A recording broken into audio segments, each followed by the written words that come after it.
Hello guys, welcome to our channel. आज हम करेंगे मिड टर्म का मैथ्स का 10th क्लास का पेपर 2024-25 वाला। आज हम करेंगे सेक्शन बी। तो बच्चे, इसमें हमें सेक्शन बी में लीनियर इक्वेशन का क्वेश्चन है। तो हमें कहा गया है check whether the points lies on the represented line. तो हमें ये चेकआउट करना है कि ये इस पर है या नहीं है। तो लीनियर इक्वेशन हमें गिवन है बच्चे x plus y equal 1, that means 0। x की जगह हम x की वैल्यू पुट करेंगे, y की जगह y की। तो हमें यहाँ पर पहली इक्वेशन तो हमारी LHS इक्वल RHS आ रही है। दूसरी इक्वेशन जब हम चेकआउट करेंगे दीज पॉइंट से तो वो हमारी नॉट इक्वल आ रही है। ठीक है बेटा। Next question number 22। If the points Q is 0 to the equidistance from P5 minus 3 and R x7। यहाँ पर हमें x की वैल्यू फाइंड करनी है। तो बेटा हमारा यहाँ पर डिस्टेंस फार्मूला लगेगा x2 माइनस x1 का whole square plus y2 minus y1 का whole square. That means P की value x1 y1, Q is the x2 y2 here. तो PQ हमारा डिस्टेंस आएगा। तो यहाँ पर हमारा डिस्टेंस आएगा PQ under the root 50।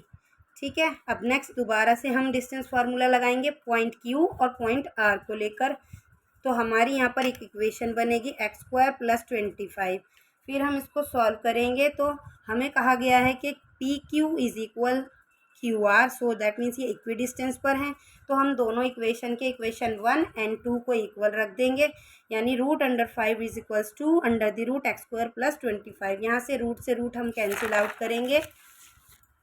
Root से रूट जब हम कैंसिल आउट करेंगे तो हमारा आंसर आएगा यहाँ पर 50 इक्वल x² प्लस 25। ये 25 उठकर यहाँ आके माइनस हो जाएगा। दैट मीन्स x की वैल्यू हमारे पास आएगी 5। नाउ क्वेश्चन नंबर 23, जिसमें हमें इवेल्युएट करना है 2 cos 60 इक्वल 1045। तो यहाँ पर हम इसकी वैल्यू डालेंगे बेटा। cos 60 होता है 1/2, तो 2 से 2 कैंसिल हो जाएगा। 1045 होता है 1, that means 1 multiply 1 is your answer. और का क्वेश्चन है बच्चे, ये बुक NCERT का क्वेश्चन है, आप सबको आता होगा। 15 cot A equal 18, that means cot होता है P/B, दैट मीन्स 8/15। यहाँ से हमें यहाँ h फाइंड करनी है। h हमारी आ जाएगी बच्चे 17, क्योंकि P² plus B² equal h² होता है। तो 17 आ गई। तो cosec हमारे पास होता है h/P, that means 17 upon में 15 is the right answer. Now question number 14, we have this is the number given to us. First of all we have this number, multiply all these three number and add 76 to it. तो हमें मिलेगा बेटा 1045. Now prime factorization जब हम इसकी करके दिखाएंगे तो 1045 has 3 factors. You see here 5 is the multiple of this, 19 is the multiple of this, also 11 is the multiple of this number. So we can say that it is not a prime number, क्योंकि prime number का कोई भी factor नहीं होता है। Okay बच्चों। now question number 25, fastly we are doing. This is the question number 25. Find the zeros of the quadratic polynomial 5x² plus 3 minus 2.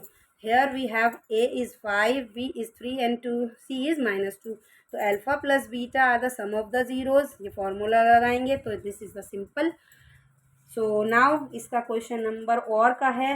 We have these are the zeros given, that means this is the alpha and this is the beta. Now add alpha plus beta, we have 5 answer and product of the zeros we have -6। यहाँ से हम ये standard formula लगाएंगे quadratic equation का, x² minus x plus alpha plus beta x alpha plus alpha beta, that means product of the zeros, this is the sum of the zeros, this is the quadratic equation। x² minus 5x minus 6 is our answer. Now question number 26. Here we have two equations given, 21x plus 23y equal 78. Second is 23x plus 21 equal 98. बच्चों इसमें ना तो substitution use होना है और ना ही lamination. ये question थोड़ा अलग है। तो इस क्वेश्चन को जब हम करेंगे तो क्या करना है बच्चों, इस क्वेश्चन में हम पहले इन दोनों इक्वेशन 1 एंड 2 को ऐड करेंगे तो हमारे पास आ जाएगी ये वाली इक्वेशन। फिर हमें दिख रहा है कि 44 जो ये तीनों नंबर हैं ना 44 से डिविजिबल हैं, तो हम इस पूरी इक्वेशन को 44 से डिवाइड कर देंगे। x + y = 4। नाउ अब हम करेंगे फिर से इन दोनों इक्वेशंस को सब्ट्रैक्ट। तो सब्ट्रैक्ट जब हम करेंगे तो हमें मिलेगा -2x + 2y = -20। तो बच्चों नाउ अब हमें एक थर्ड इक्वेशन हमें मिल जाएगी। This is our third equation. यहाँ से हमें मिलेगी फोर्थ इक्वेशन। अब हमें क्या मिलेगा बच्चों, हमारी इक्वेशन सिंपल हो गई, x + y = 4 हो गई, x - y = 10 हो गई। अब हम इन दोनों को जब ऐड करेंगे तो बेटा एलिमिनेशन यूज़ हो जाएगा हमारा यहाँ पर। तो 2x = 14 हो जाएगा, x = 7 हमारा आंसर आ गया। x को हम किसी भी इक्वेशन में पुट कर सकते हैं, तो हमारा y आ जाएगा हमारा -3। Like this is the answer. x = 7 and y = 3। This is the all complete solution for you guys. तो इसको आप करें प्रैक्टिस और समझें, ठीक है। नाउ क्वेश्चन नंबर 6 का, और कॉम्प्लीमेंट्री एंगल जो होता है बेटा वो 90 के इक्वल होता है, यानी दो ऐसे एंगल जिनका सम 90 होता है, these two angles are called complementary angle. तो हम इसमें क्या करेंगे, let the smaller angle let be x, और ग्रेटर एंगल जो है हमें दिया हुआ है कि उसमें 18 ऐड करना है। This is the question you have. The greater of two complementary angles exceed the smaller by 18। तो बेटा ये लैंग्वेज जो लिखी हुई है ना, इसको आपको ध्यान से समझना है बोर्ड में, कि आपको ये क्वेश्चन समझ में आ भी रहा है या नहीं। वो कह रहे हैं स्मॉलर एंगल जो है वो 18 छोटा है उस बड़े वाले एंगल से। तो जो छोटा हम लेट करेंगे उसमें हम 18 ऐड करेंगे, किसमें, छोटे में जब हम 18 ऐड करेंगे तो वो ग्रेटर वाला एंगल आ जाएगा। तो अब हम इन दोनों को ऐसे ऐड करेंगे तो इक्वल किसके रखेंगे, 90 के, क्योंकि this is the complementary angle. तो बच्चों इसको जब हम सॉल्व करेंगे तो हमारा आंसर आ जाएगा 2x = 72, दैट मीन्स x = 36। तो स्मॉलर एंगल हमारा आ गया 36 और ग्रेटर एंगल आ गया हमारा 54। This is our answer. Now we have to prove √5 is an irrational number, that means question number 27। here is the answer। let √5 is an rational number, हम इसे let करेंगे। We all know that rational number equal a/b की form में लिखते हैं, दैट मीन्स fraction की फॉर्म में लिखते हैं। वो सारे नंबर कौन होते हैं बच्चों, रैशनल नंबर होते हैं, जहाँ पर a and b are the coprime numbers, यानी इन दोनों का कोई सेम कॉमन फैक्टर नहीं है। यू ऑल नो √5 को हम a/b के इक्वल रखेंगे, फिर स्क्वायरिंग बोथ साइड करेंगे। तो this is the solution for irrational proof। so you can write all this। Last में हम लिख देंगे our assumption, क्योंकि हमें यहाँ पर मिल जाएगा a² is divisible by 5। इसी तरीके से हम लिख देंगे b² also divisible by 5। तो a और b दोनों जब डिविजिबल बाय 5 हो जाएंगे बच्चों, तो वो हमारा एक कॉमन फैक्टर नहीं हो गया। तो जब हमारा कॉमन फैक्टर हो गया और ऊपर हमने कहा है कि दीज टू नंबर्स आर को प्राइम, तो हमारी कॉन्ट्रडिक्शन गलत हो गई ना।